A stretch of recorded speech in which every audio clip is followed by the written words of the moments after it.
Then it got stuck. Then what I remember was that I was still alive. I was fine. There was no way I could get the windows open. Fortunately, the windscreen had come down, and that provided the window for me to come out of the car. So you managed to come out on your own. You were not pulled out by anybody. Yes. What about the other person in the other vehicle? Was it one person or more? Actually, it's only this morning that we met at the police station when I went there to do the formalities. Then he also came there. I was not thinking about him. I was thinking about myself. I realized that I was better. I could walk. I could talk. Some few people were around to support, and they wanted me to sit down. They wanted me to organize myself. I did a little. Then, fortunately, some of the parliamentary staff workers was passing by. They saw me. They recognized me. Then they were on an Uber. Then I wanted to get to Parliament to vote because that was what was worrying me so much. Then they came out of the Uber and ordered the driver to send me to Parliament. And then they were around to take care of my valuables in the car until my niece arrived. So an Uber took you to Parliament? Yes. At that time, you felt good? Did you see blood on you or anything? Yeah. Actually, I didn't even know that blood was all over me. I was just rushing to the chamber because the calls were too many. And I was going, fortunately for me, some of the leadership, Habib in particular, was outside and he spotted me.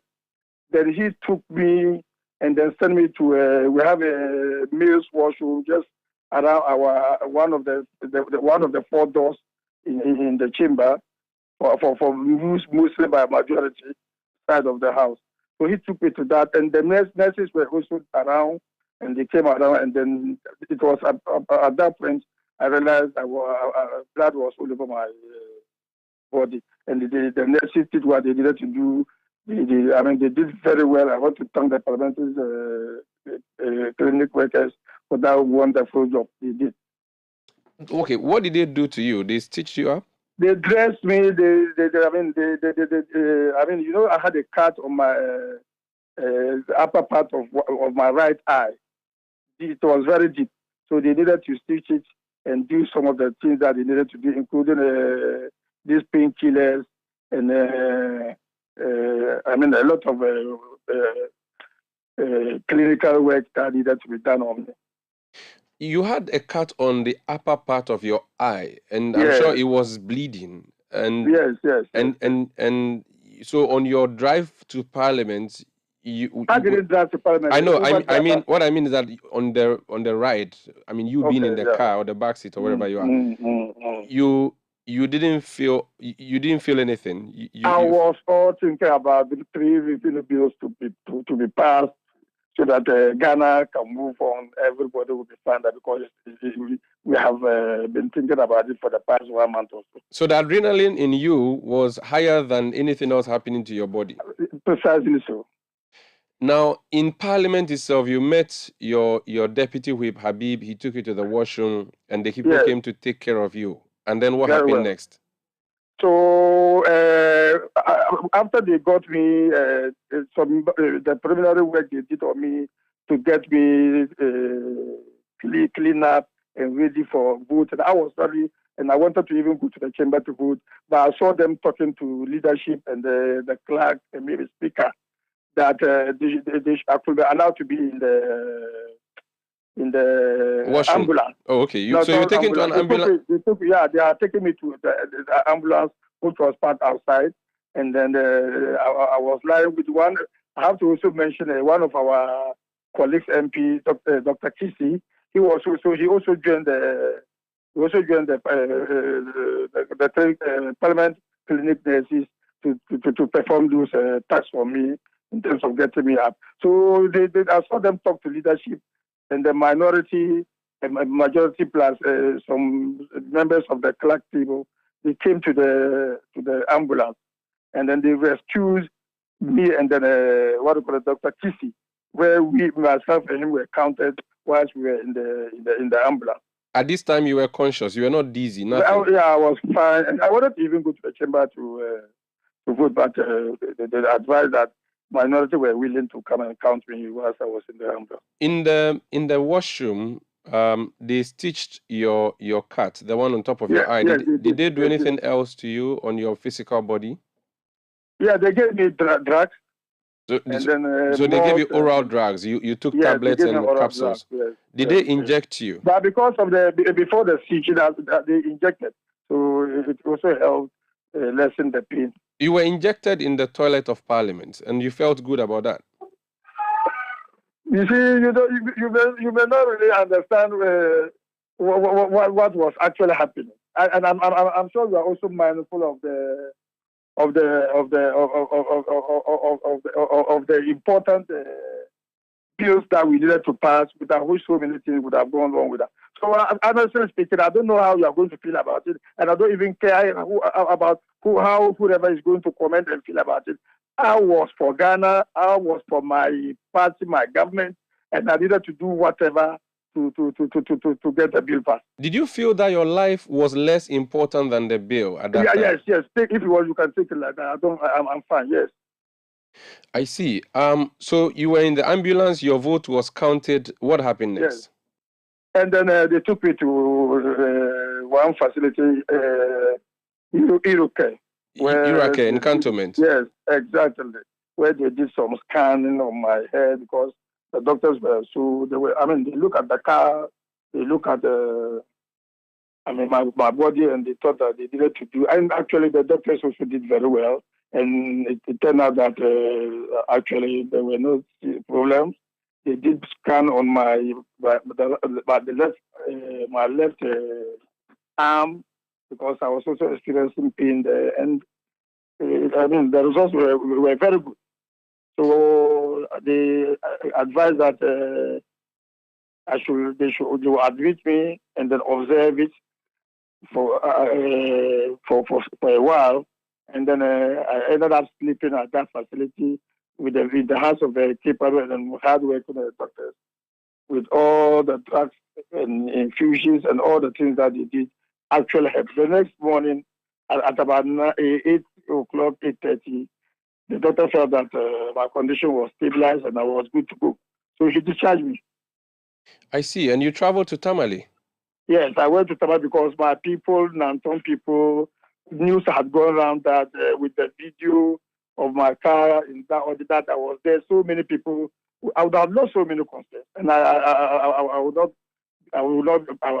not in a position where I could do further extra work of just visiting my people for them to see me, because I have told them, they have heard my voice, I have laughed with them, I have chatted with them, but still they don't believe that even still at that, but they felt that I will have broken arm or leg or some serious condition. So they just needed to see me and satisfy themselves that I was really still myself. And I had to go there. So again, instead of resting, you decided to put politics ahead and you traveled to Nanton. Even though you could have stayed home to rest in Accra, you traveled all the way to Nanton to prove a political point that you're fine to your political supporters. We don't say political point. There are other benefits of the visit, if you care to know. The people really need, the old men, chiefs, imams, they were all scared and worried. And the results could have, if I share you some of the experiences, it will surprise you. So you simply want to show them that you're not dead, you are not hurt, you are fine. No. I just wanted to save lives, because people were really, feeling so bad about the condition, because they had shown pictures of the car and so many other stories. Okay. And a lot of people, old people, were actually not happy, and they were suffering. 3 days. I needed to show. 3 days on, reflecting on all what happened on Friday night, is there any point where you would say now, having had the opportunity of hindsight, to say that you acted recklessly, irresponsibly as a person and also as a member of parliament and a politician? I don't really know what kind of response I should give to this. That I drove back to Parliament to perform my legislative duty of taking a decision on a bill. And out of even if it was not for that, normally as human beings, as Umar, you can be. I mean, you yourself, you know, sometimes you are overwhelmed, you are under pressure, and you can behave, you can act unreasonable in some cases. Human beings can act reasonably in most cases, and one or two occasions, like I found myself on the Friday, you can act unreasonable. So you can. Yeah, so that's actually why I'm asking that. Was there any point that you would say, oh, I think I acted unreasonably on point No, no, A no, or no, no. point I B? haven't. I haven't. I haven't. Not Omar, even I not am in a, not even driving at top speed on a road oh, like that. You as don't I told you, human being once a while you stray off. You stray off. So it's one of the many occasions that. but it wasn't unreasonable. You don't think it was an unreasonable thing what you Of did? course, it was. I will not also say it was reasonable. I will not say that. And you will not say it was reckless as well. No, no, it wasn't reckless. It was just maybe I don't know. One of the cases where human being can act out of order. In one, I mean, human being can behave. So you were disorderly. On our Umaru, the point I'm making is that on one or two occasions, human being can stray off a little. So you don't regret anything at all that you did that night? I mean, you don't even apologize to yourself and to your family for endangering yourself the way you did, considering that you could have... Honestly speaking, you were not with me. I was driving back. Maybe you needed to just be with me in the car. No, I don't want to. I don't want to be in an accident car. So allow me to tell you that I am fine, and I did exactly what I needed to do. Question. To train my police good. Question: if a constituent of yours was traveling from Nanton to Tamale to go sell his wares that he harvested from Nanton, and then he was involved in an accident, would you advise him to continue to the market to sell or go to the hospital and get checked first? This is a different matter altogether. Out for market, you can be with your colleagues, marketers, farmers going to do the same work. They can take it and sell for on your behalf. With this particular one, you needed to be there to be counted personally. So you can't compare the two. I see. Yeah. Interesting. The gentleman whom you rammed your car into, he has spoken to us. He said that you just left him there. You did nothing at all. You owed him a duty of care. Do you think you were very responsible to him? Umaru, I am going to, I'm fasting and I don't want to talk out of order. Honestly speaking, I don't believe, unless you want me to hear the voice of the person. This man I have found this morning. We have met at the hospital, at the police station at Osu, and we had a very good conversation. We'll see what we are saying. Forgive me, Umar. Okay, so you have made up with him. You have apologized to him for leaving him. Don't even say apology. We were all in distress. We were seriously in trouble. I don't think he was in trouble. You were in trouble because what he said to us was that. So what, at that point, how can I? Okay, how could I? What he said to us. What he said to us this morning was that you were speeding. As I mentioned earlier on, let's leave it at that. This gentleman will not say what you are saying. No, he said that on the radio. I challenge you. Well, then if you want later. No, I'll play it after your interview. If you want to stay, you can stay and listen. I can actually play that interview. But he said that he's a very fine gentleman. No problem. I'm just telling you what he said. If you didn't hear him, very high in faith, and I believe that gentleman so much. He said you were speeding. You failed to slow down when you got to the junction, which you should have done. I think we have passed this stage. So the police, when you went to the police, did they say you did anything unlawful that they would have to charge you? They are doing investigation until they finish the investigation. What else can they do? They can't say what you are saying at this stage. So you've written your statement. They have not brought any charges. Nothing. They said just go. Umaru. Yes. Fortunately for us, those important bills were passed, and we are fine. As you can hear from my voice, the other gentleman is still qualifying. We met at the. I even took him halfway when he was going to eye clinic because he was having flashes, and we even promised to talk maybe sometime after 8 o'clock this evening. Then we move on. Honorable, wish you all the best, and please take your medicines Yes. in time. Omar, this is why we should be here, because I don't want to even joke with them, but I'm also happy that you have advised me to take it. I hope you are not fasting. I even fasted yesterday and today. And even that, it happened after I broke my fast. Yesterday I fasted, and today too I'm fasting. Please take care of yourself. It's not as Jesus asked the plan. Take care of your daughter and your wife. They want to see you alive. So please be careful. Okay. Everything is fine. Regards to everybody. Thank you so much, and wish you all the best. Thank you. That's Deputy Minister for Agriculture, Member of Parliament for Nanton, the Honorable Hadi Tufero. This is Eyewitness News on 97.3 CTFM. The interview I referenced was on the breakfast show. The other person who was in the accident, and he has explained to us how the accident occurred, and he said it was difficult reaching the MP since Saturday.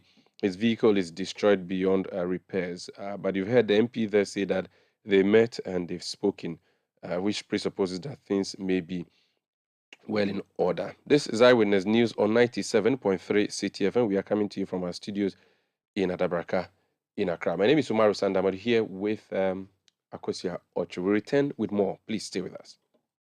Eyewitness News. Be there as it happens. You know your papa see that? And it's rickety car. Hey, papa! Papa! Bobo, so how your engine now? It is half man, half amazing. Thanks to Cause and you. Can't feel better energy. Can't touch this. Actually, guys, so Sancho's engine just died like that? Yes, so somebody managed to convince him that there is a better engine oil than Quartz. And he switched.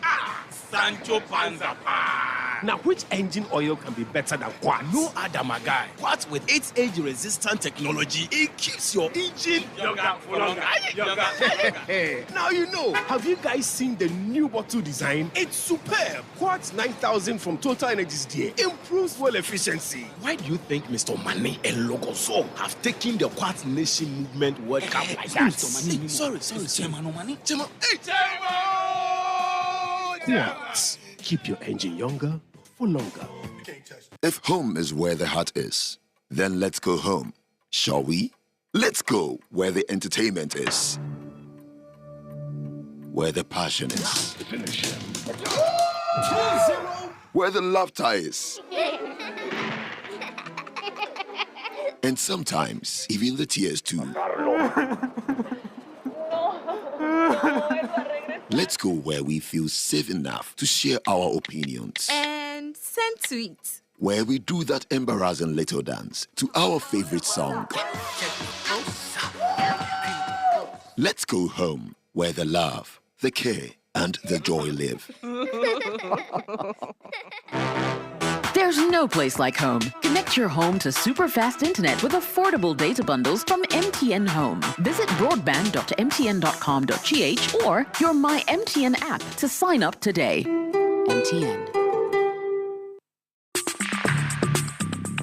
Let your voice be heard on Eyewitness News on Facebook at facebook.com/City97.3, Twitter at twitter.com/City973, and Instagram at instagram.com/City973 with the hashtag Eyewitness News. You're welcome back. This is Eyewitness News on 97.3 CTFM. We are broadcasting from Adabraka in Accra. And around Ghana, we are on a number of affiliate stations, including Adwinpa 100.7 FM in Takwa. That's in the Western region. In the Western region, we are also on Beach 105.5 FM and Sky Power 93.5 FM, both of them in Takrady. In the Bono region, we are on Greener 95.9 FM in Sunyani. If you go to the Ashanti region, we are on Adwinpa 99.9 FM in Nkawie. In Volta region, on Heritage 107.3 FM in Hohwe, Freedom 88.1 FM in Sogakofa. In the Northern region, on Radio Gaki 88.3 FM in Saboba. In Upper East, on Quality 88.7 FM in Garu. And in the Northeast region on Nobia FM 98.1 FM in Nalirugu. In all these regions, the NDC has been having vettings of persons who hope to be parliamentary candidates for the party in constituencies across the country. We have various reports coming through from across the country on who has been vetted where for which position. Let's start off with the Greater Accra region, where my colleague and co-anchor Akosia Autry, was at the scene of the vetting, and she's joined us. Well, she's still in studio with me. Akosia, where was this? Was it at the NDC headquarters? Yeah, the regional head office. That's where, Paloma? No, that's in La.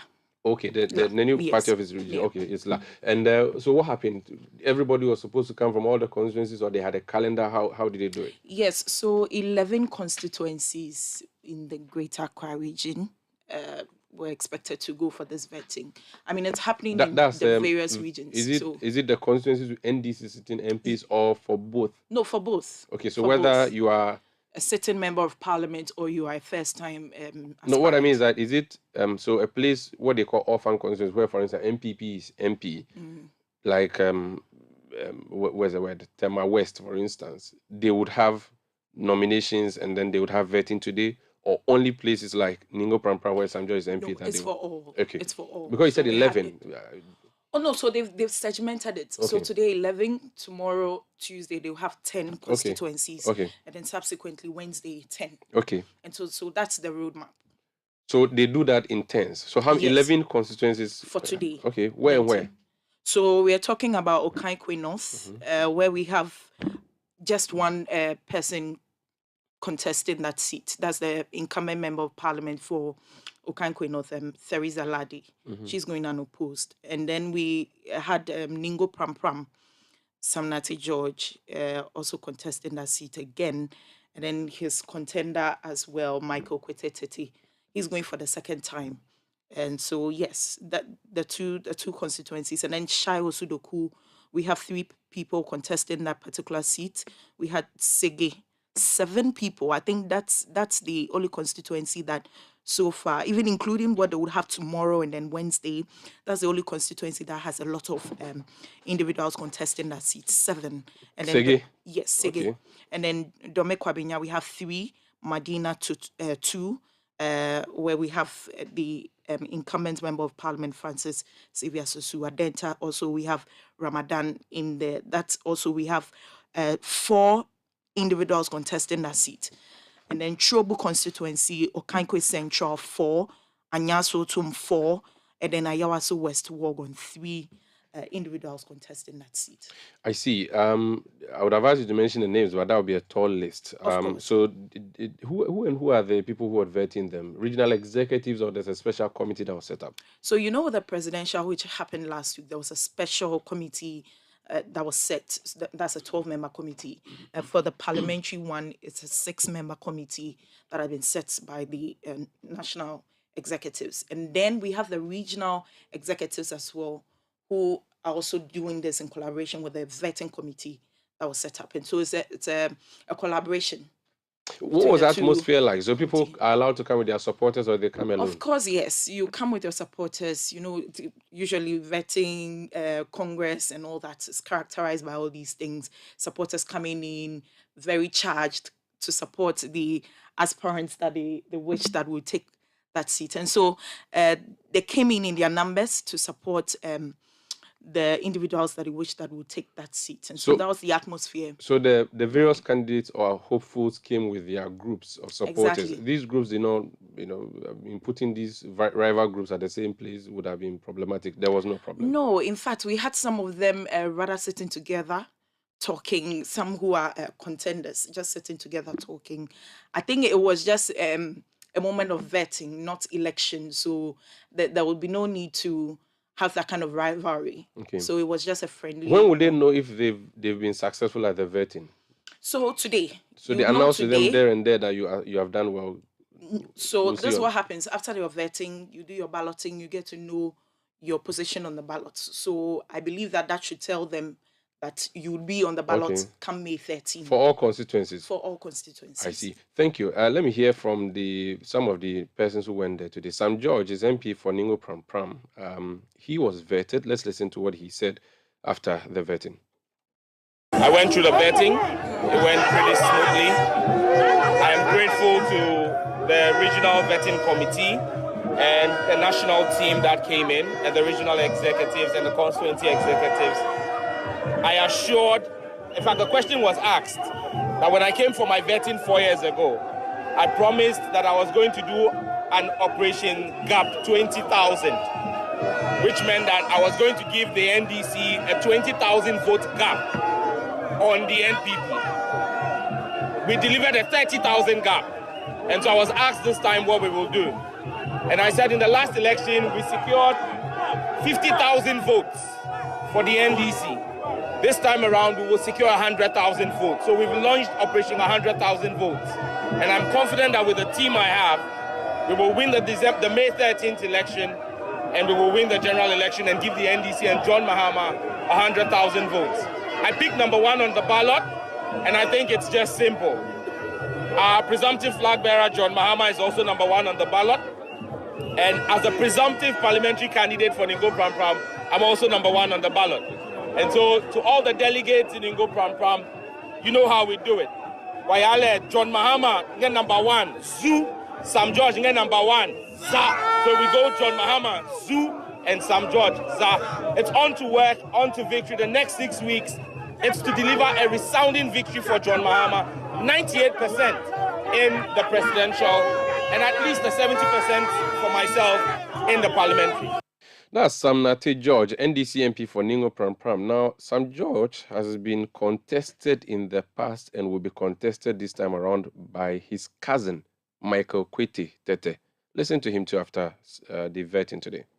I'm not scared of anybody. Don't forget that in 2019, I contested with him and the difference was 7. At the 100,000 vote he's talking about, it's not about the delegates election. He's talking about when he becomes the candidate again. The total number of votes that he will pull for the presidential candidate. But when it comes to the delegates in Ningo Pram Pram, I am telling you right now that he's not going to get ignored again. So all these people rallying behind you, it means that there's something good you are bringing on board, isn't it? Yeah, that is correct. That is correct. Don't forget that I've been their chairman and they know what I can do. They know the work I've done in Ningo Pram Pram. What do you want to do? What I want to do, I've done a lot of them already.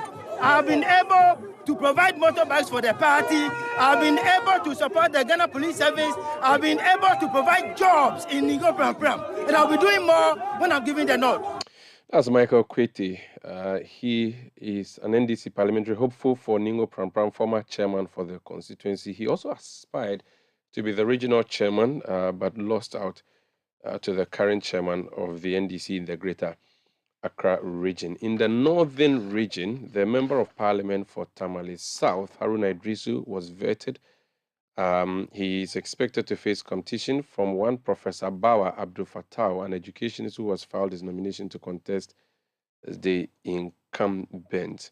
A total of 59 persons have filed to contest in the 18 constituencies of the northern region.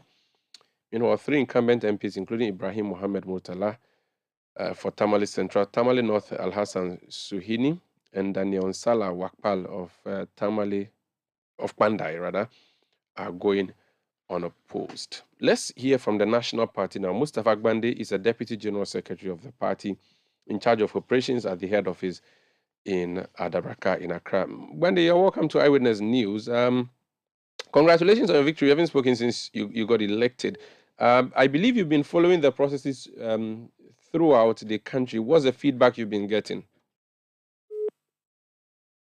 Apologies, we've lost Mustafa Agbande. We'll try to re-establish connection with him. This is Eyewitness News on 97.3 CTFM. We'll take a quick break. When we come back, we'll hear from him on other issues.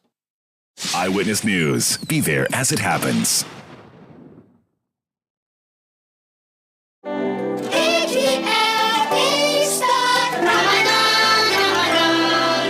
You heard EGL's Ramadan Easter promotion. Dear customer, Assalamu Alaikum. Ramadan Kareem. Electroland Ghana Limited is offering you quality products from Samsung, Toshiba, Nasco, and Media. Choose your choice. Media AC, Samsung AC, Nasco AC. Sell confusion at your bazaar. Ramadan Mubarak. With 229 Ghana cedis, get yourself a Nasco gas stove. Buy one, get one free. So stocks last. With 1,099 Ghana cedis, a Nasco television is yours. Grab your TV ranging from 32 inches, 40 inches to 98 inches. I tell you. Simply put it, all types of refrigerators and washing machines, microwaves and sound bars are available this Easter and Ramadan. Electroland Ghana Limited Easter promotion. Don't let this opportunity pass you by. Eyewitness News. Be there as it happens. You're welcome back. This is Eyewitness News on 97.3 CTFM. Mustafa Gbande is Deputy General Secretary of the NDC in charge of operations. Mustafa, you're welcome to Eyewitness News. From your base at the Adabraka office of the NDC, I believe you've been monitoring processes in relation to your vetting across the country. What feedback have you been getting? Or is it the case that you went on the grounds yourself? Come again, please. I'm asking what feedback you've been getting at the national office in relation to your vetting today.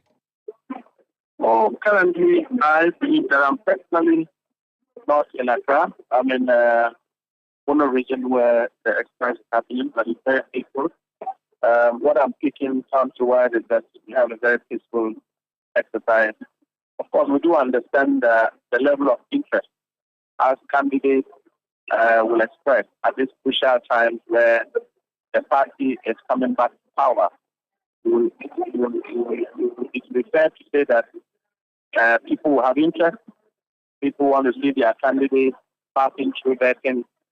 People are anxious to see their favorites being passed as aspirants. And for me, it's a very successful exercise. And we are very happy about the development so far.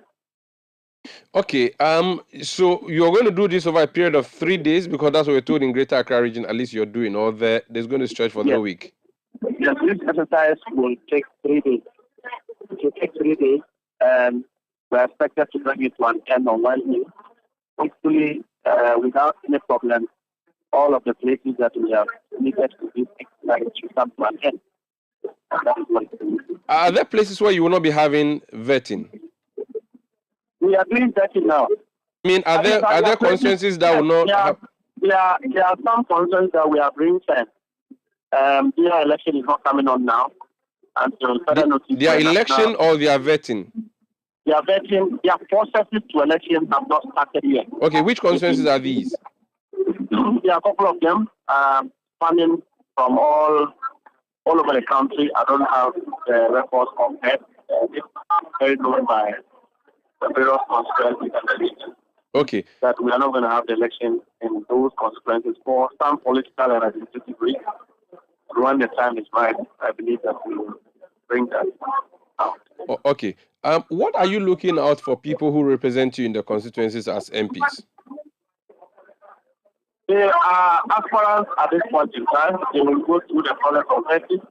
If they so satisfy the requirements, we will qualify them and they will go and campaign. That is what. And that's in areas where what I mean is that what do you look out for in your parliamentary hopefuls? Who would you say is the best person or the person you really are looking out for to put on your ballot paper? We are looking out for people who are law abiding. We are looking out for people who are loyal to the party. We are looking out for people who can perform in the Western Parliament. That is very important for us. Okay. And we're also looking at people who are qualified in terms of the guidelines of parliamentary elections. All right, let's leave it here. Thank you. That's Mustafa Gbande speaking to us on a very bad line, though, because he was speaking to us from the Bono and Ahafo regions, where he is on operational duties. He's Deputy General Secretary of the NDC in charge of operations. This is Eyewitness News on 97.3 CTFM. Let's move to the health sector now. Education sector. We're told that caterers and the government school feeding program are threatening to withdraw their services or lay down their suspense, if that's a better phrase to use. Dorothy Sapong is spokesperson of the caterers. Madam, you're welcome to Eyewitness News. Thank you, my dear. Good evening. I understand this is for caterers in the Ashanti region alone, right? Oh, we represent all of them. What is the problem? Thank you, my dear. Good evening to all your listeners and all the feeding people. We have three major problems. Yes. Our problem is the payment normally comes very late, very long overdue. Madam Dorothy, could you please speak up? I'm having difficulties hearing you. Yes, the problem we have is that we have so many issues, but no one is giving us the listening ear. And so this morning, we went to the regional office to present our petition to him. But then He didn't listen to us. That we're able to present our petition oral. And some of our problems are the payments keep long overdue before they pay. And when they pay too, they pay the days that they want, but not the days that we have put. Two, they always pay underpayment. We will talk and talk and talk, nobody will mind us. Three, we are demanding for increments. You all know, since last year, the welfare price is cheaper, and they are still paying us 79 pesos without giving us any increment. And fourthly, they are threatening women, the poor women who voice out. This is what we are presenting to the president, that we should look at it and then tell us something for us to do. Okay, now we remember the issue of the feeding allowance or feeding grants being 90 pesos. You were asking for it to be raised. There was a lot of talk around that time. What assurances were you given, for which reason you returned to the various kitchens to continue to cook for the children? And what has happened again, for which reason you have decided to go on this action you are going on? Normally, every year, they give us a communique. But since 2020 to now, move one. And so last year when we were doing this high prices came, we knew that after that, our people will talk to us. But nobody is telling us anything. Nobody. We are not hearing from anybody. Not even our own ministry, that is the gender ministry. We are silent. And we even today, they didn't even want to open the offices for us to do this. What? We are fed up. Some of our caterers are dying. Some are experiencing stroke, pressure, and all kinds of indebtedness. Why? How much is the amount? Is it still the 90 pesos or is higher now? 97 pesos.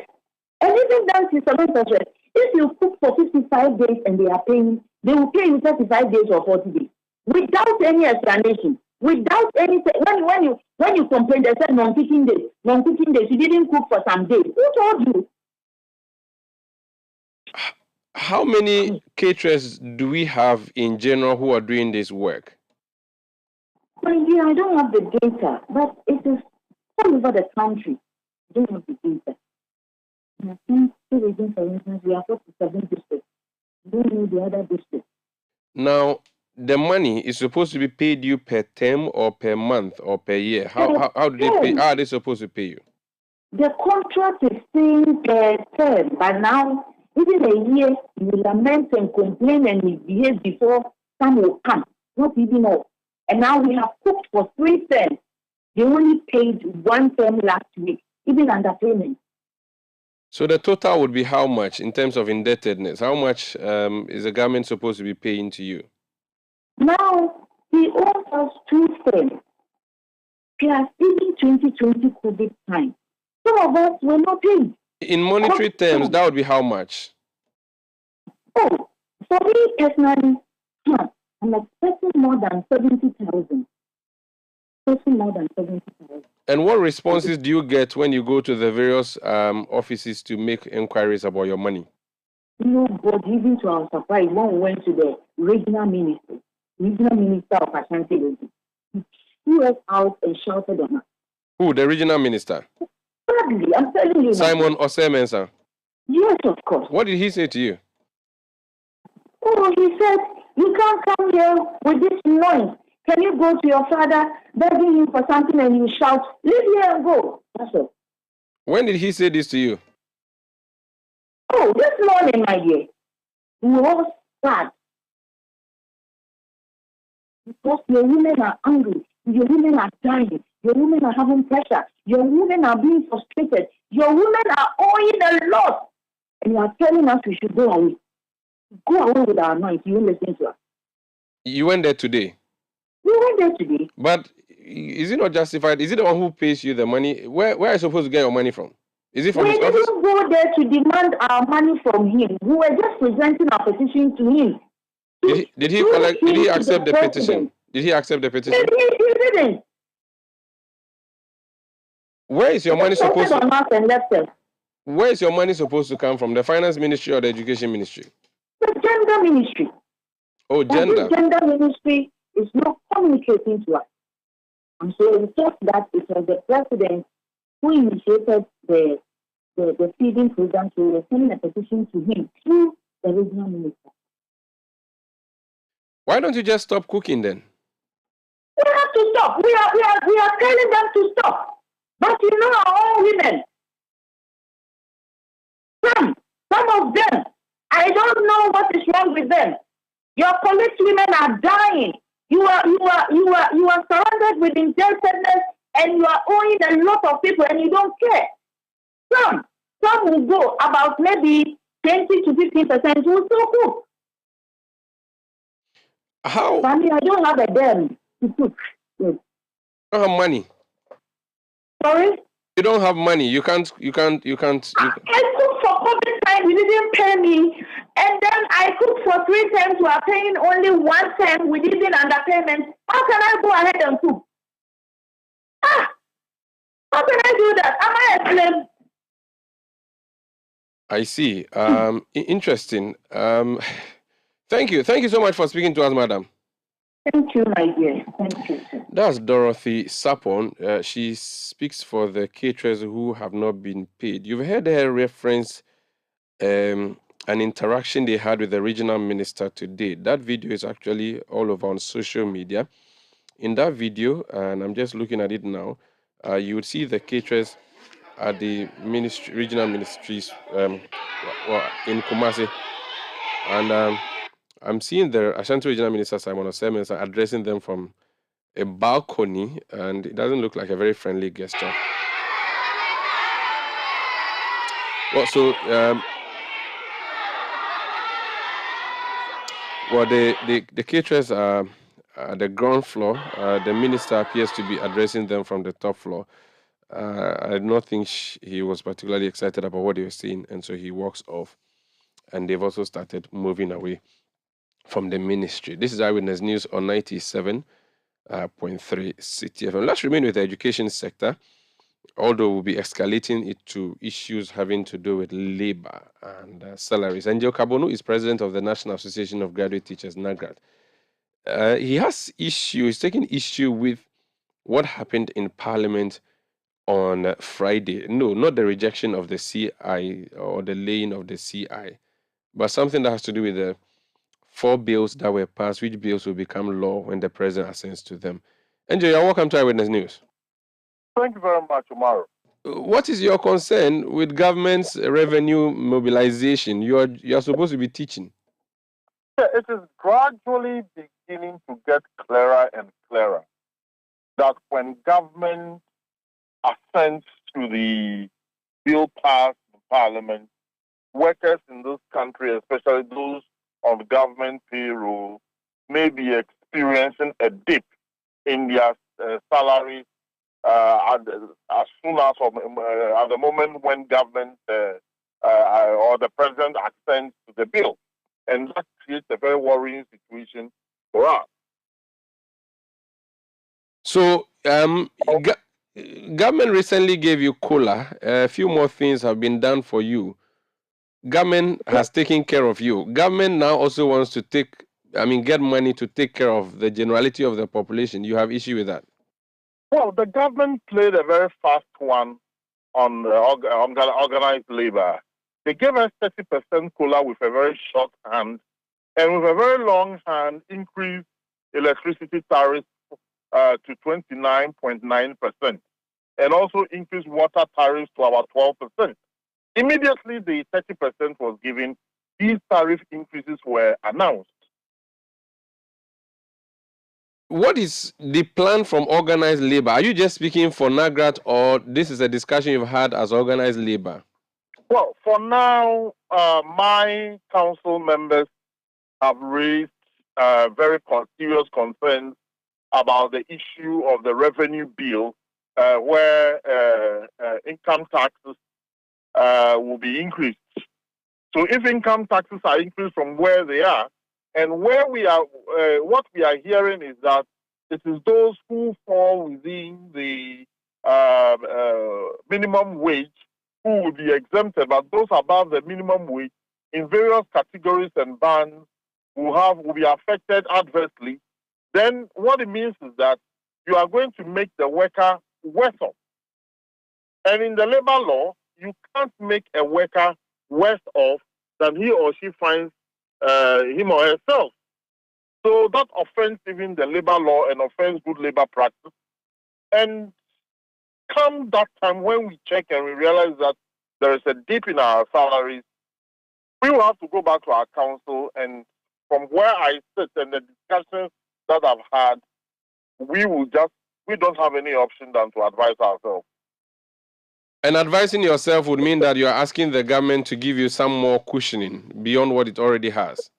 Well, that could be an option. The other option should be that government will have to exempt public sector workers, because public sector workers are already reeling under the yoke and the burden that this economy is imposed on us.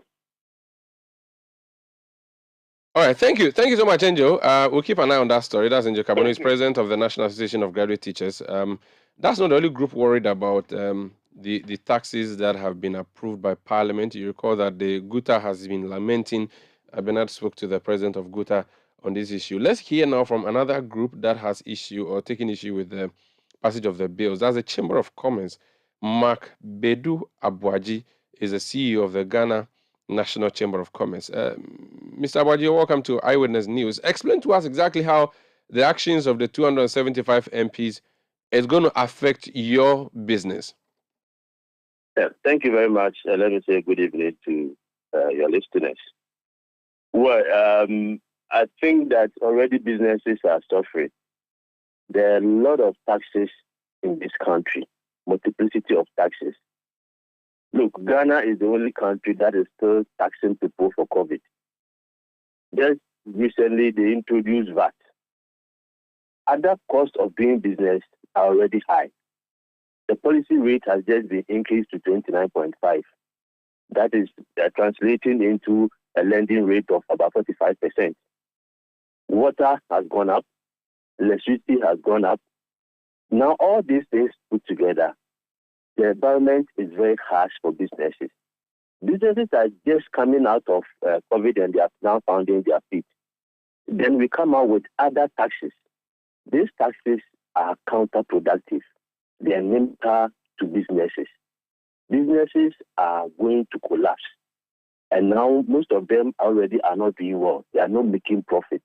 And you bring in a tax, that the little profit that they will make, that later they will find out and then put it into, reinvest into their businesses. You now come in with a tax that will now take away part of the profit. What we are doing is that we are killing businesses. Businesses, most are now relocating to environments where they think that the taxes are low, cost of other productions are low, and that is where they are relocating. So in other countries, my brother, they are using both fiscal and monetary policies to strengthen and incentivize the private sector. We are using our fiscal policy, i.e. taxes, to kill businesses. The end is not going to be good for us. Because we want IF money, nothing is important to us. We are not being sensitive to those who are going to pay the taxes, the businesses, and even the consumers. And high inflation has resulted in the low purchasing power, and people are not able to buy. Now you are introducing new taxes. So businesses are going to collapse, and businesses will lay off people. Those who will try and absorb it means that they will have to transfer these taxes into consumers, and consumers are going to pay higher prices. And the inflation that you are trying to resolve using the higher money, you end up creating more inflation and higher inflation, and your economy will collapse.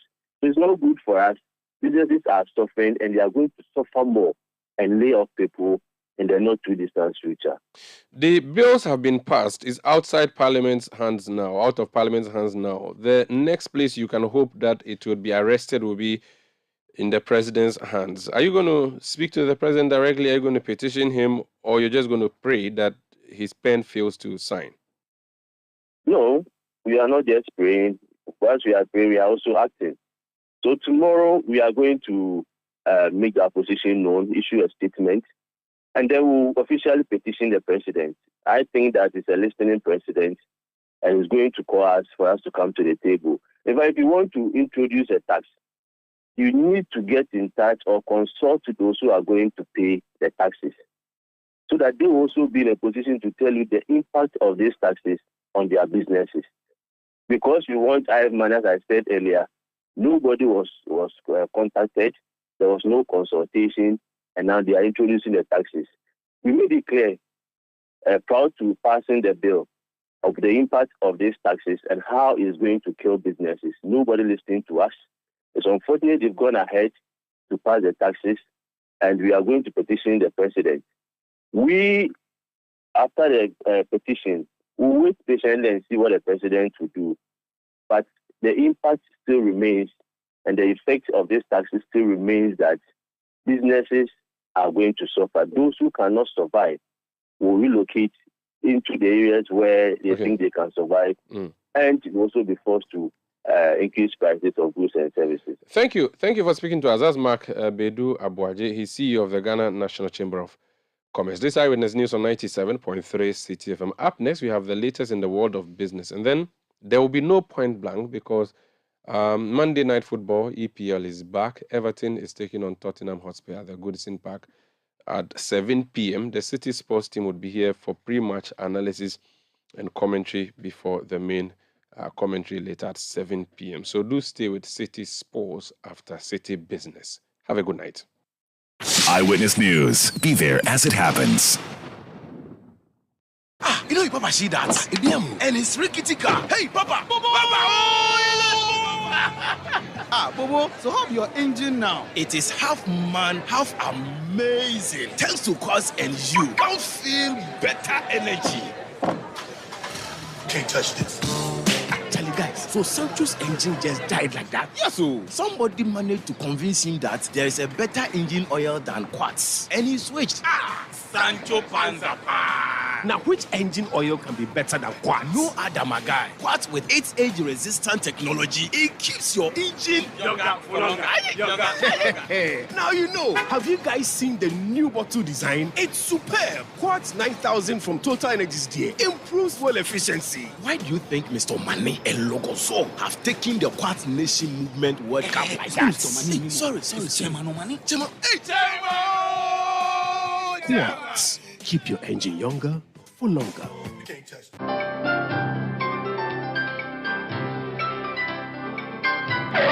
Using a condom will protect you and your partner from HIV, STIs, and unplanned pregnancy. Condoms are an effective way for protection against HIV infection. Don't take risks. Use a condom every time.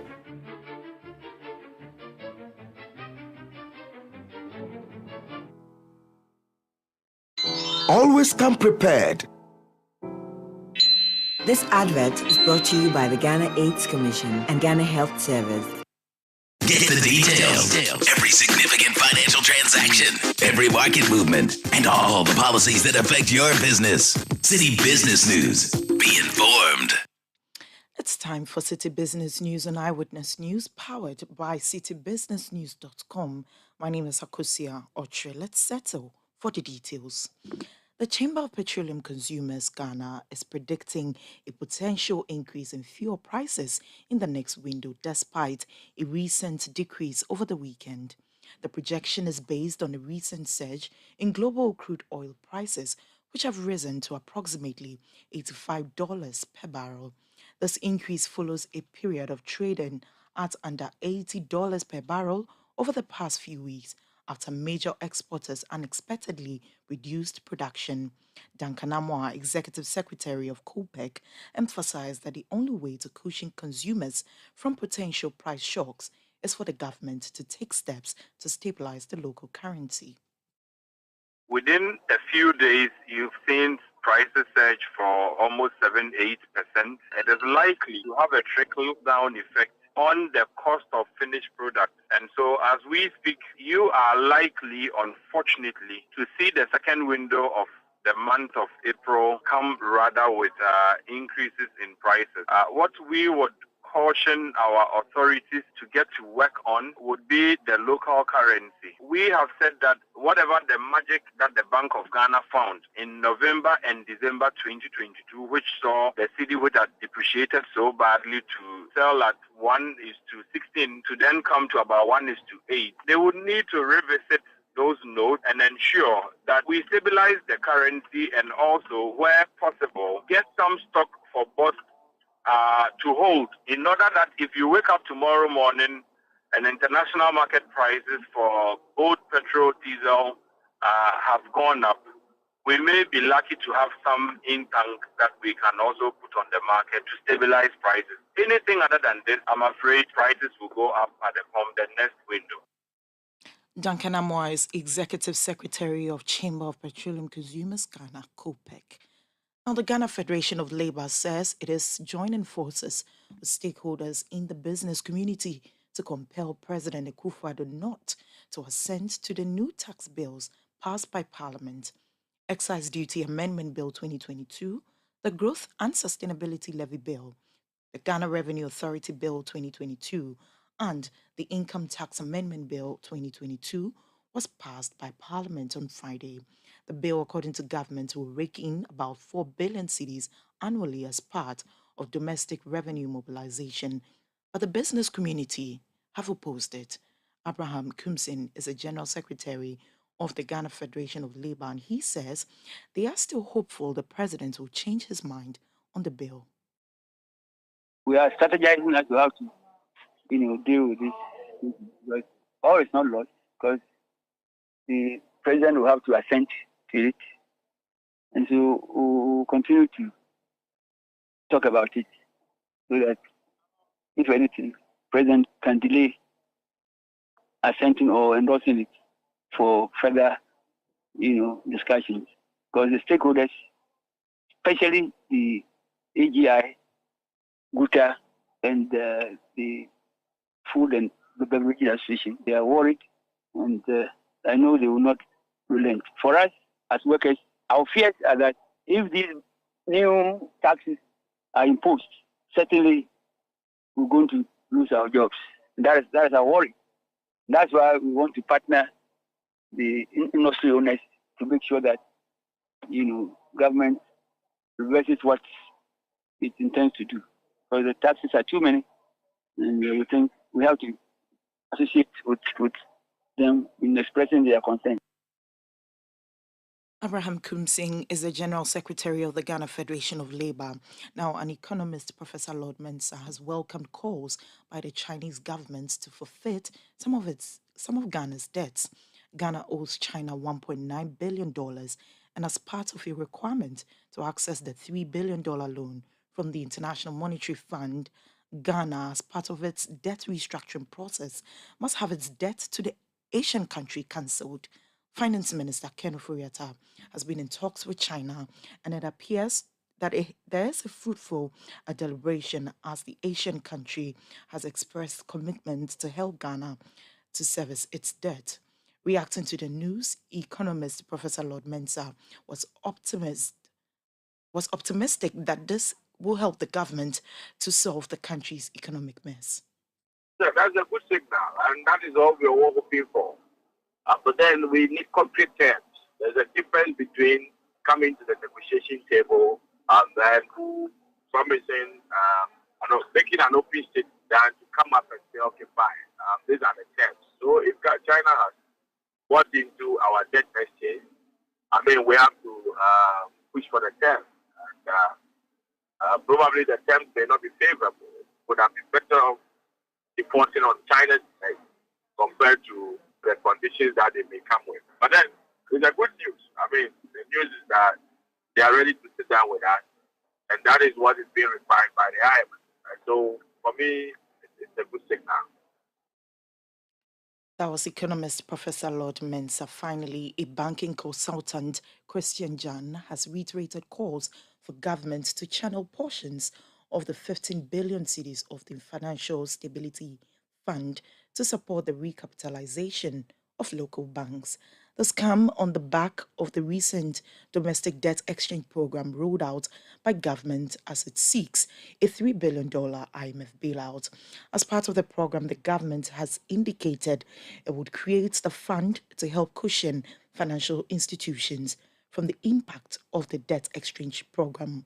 In an interview with City Business News, Christian Jane explained that this move would limit the impact of the debt exchange program on the local banks.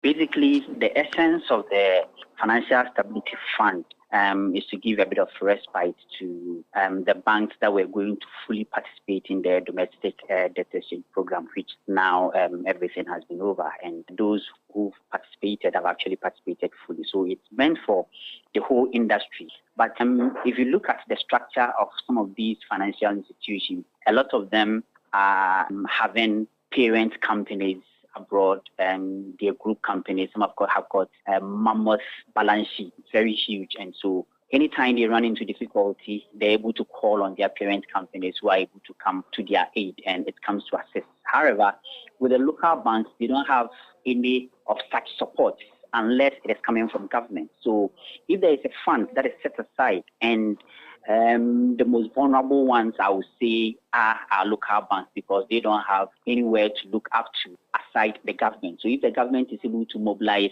in excess of about 16 billion together with its development partners, I think it's a good call if you say a chunk of it should be used to support the liquidity position of a lot of these local banks, because I would say they are the vulnerable. They so far as they run into trouble, it is the government that will have to bail them out. Banking consultant Christian Tachijan speaking to City News. That's it for City Business News on Eyewitness News.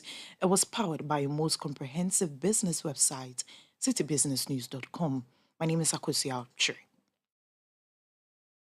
Eyewitness News. Be there as